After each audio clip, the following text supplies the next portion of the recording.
an interest in history of Asia, especially in literature of Asia, and an interest in the world more generally.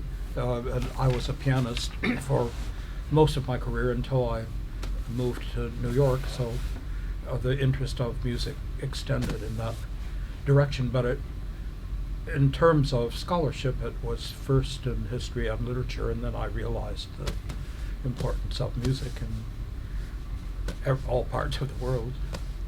I went to the University of Illinois as a pianist in the fall of 1964, and happily for me, that was the first semester that Bruno Nettl went to the University of Illinois, and I took his first course, Music of the World's Peoples, and the next semester, spring of '65, his course in European folk music, which was for musicology students, and I had hoped to change from piano to musicology, and eventually did do that. And at that time there was no degree in ethnomusicology as such, and that was fine with me because I was very interested in history of European art music, and I taught that most of my career. So it affected me very much. I was Bruno Nettl's first student, and it was a wonderful department of musicology, and the composition department was also great. Everybody got along quite well. That didn't last forever. It usually doesn't, but it was a wonderful environment for pursuing my interests. I'm still very strongly attached to the University of Illinois. He's a wonderful teacher and so well informed about so many things, and actually very interested, as I was, in relationships among different musical practices and how those related to social differences. So it was something I'd never been exposed to as an undergraduate. Well, my dissertation was about sung poetry in the northeast of Iran, and sung poetry has always been a major interest, but some people regard me as a specialist in Iranian musical practices, but I don't really think of myself as that, and I've had rather few opportunities to revisit Iran. They would be, after my dissertation research, there were only 5 more chances, and with a gap of 23 years from between 1972 and 1995, the first time I could return after the revolution. But I have been, my initial interest was in general issues, and much of my teaching has been that, and writing general issues of composition and world cultures and improvisation, music theory. So I guess I would highlight that as what I've spent most of my time on, although I've always tried to give teaching priority, and that's what I really like doing. And before I went to the City University of New York in 1987, I was an active pianist practicing 3 hours a day, and I couldn't write very much. And then when I joined a doctoral program, I realized I needed to write more, and I stopped practicing piano 3 hours a day because that was the only way I could do it. Two were being asked when I took a job at York University in Toronto to initiate and direct an MFA program called Musicology of Contemporary Cultures, and the name was in line with my interests. Although I obviously can understand the necessity for ethnomusicology to broaden the scope of music studies, but I don't like to think of it as separate from, in that sense, I'm a tardy disciple of Charles Seeger, who had the same view, essentially. And then 10 years after that, being asked to start a concentration in ethnomusicology at the City University of the Graduate Center in New York, for which I am now retired. But the real highlights also have been relationships with colleagues and students. Those programs, the York program, I could work with my friend from graduate study, Bob Whitmer, and at CUNY I've been able to work with Peter Manuel, so I couldn't ask for 2 better colleagues than those 2, and I've had so many wonderful students that I think of that really as the highlight.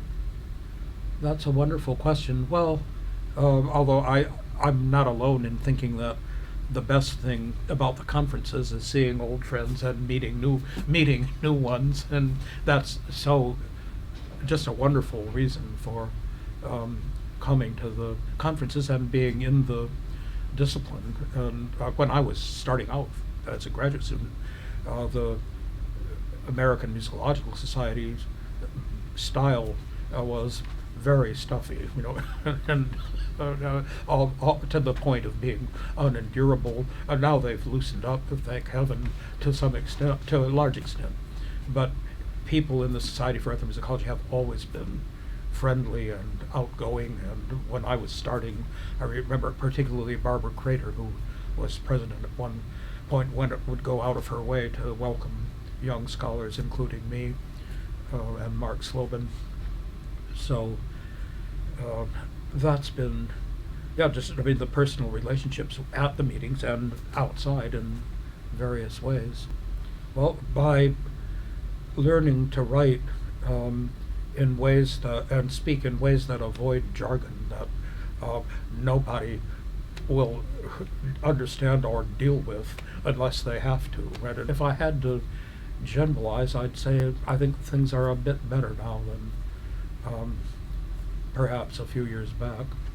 But appreciating different ways of communicating, and that's a very good question, and something that we couldn't pay enough attention to in our own teaching.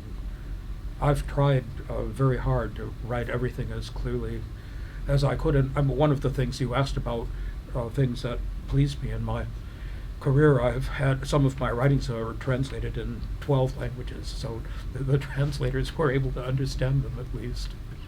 And I think if I'd used more buzzwords that nobody understood, that couldn't have happened. Well, starting with our country, we have very major problems, I would say, in understanding our relationship with the rest of the world. And music is, as we all know, central to human lives, so it can help to do that. I admired the efforts that President Obama made to help our fellow citizens recognize that there are other countries in the world and other peoples, and they have interests of their own, and they're not enthusiastic to follow orders issued by us, which we continue to give. So, I love this country, and I consider myself patriotic, but it depresses me that, again, in my lifetime, that's kind of the same problem with the music colleagues who don't appreciate ethnomusicology. Its progress is very, very slow, with huge setbacks toward understanding our place in the world. And then in other cultures too. Many other nations have huge problems dealing with their minorities, who they would like to either send away or even kill, and certainly not support in their cultural activities or languages. We have a panel this afternoon where I'm on, where I serve as a discussant on exactly that problem. And although it's very difficult for us, especially since we deal so badly with our own minorities, we're not in a wonderful position to tell other people how they should do that, and we're often reminded of that by leaders of other countries.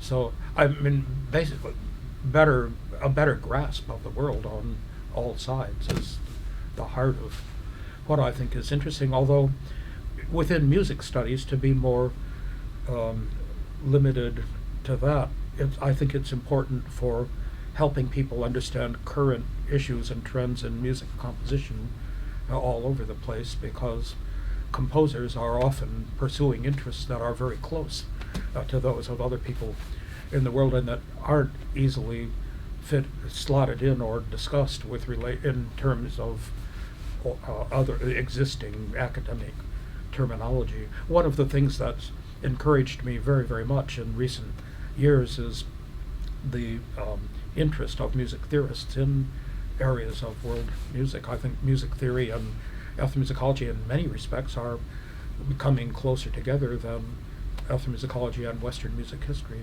Though there too, Western music history is benefiting a lot from attention to the studies of social and cultural circumstances, and we don't. Many of the younger music historians again are learning a lot, I think, from what ethnomusicologists do. So it's a crucial field within music study, both for history and theory and composition.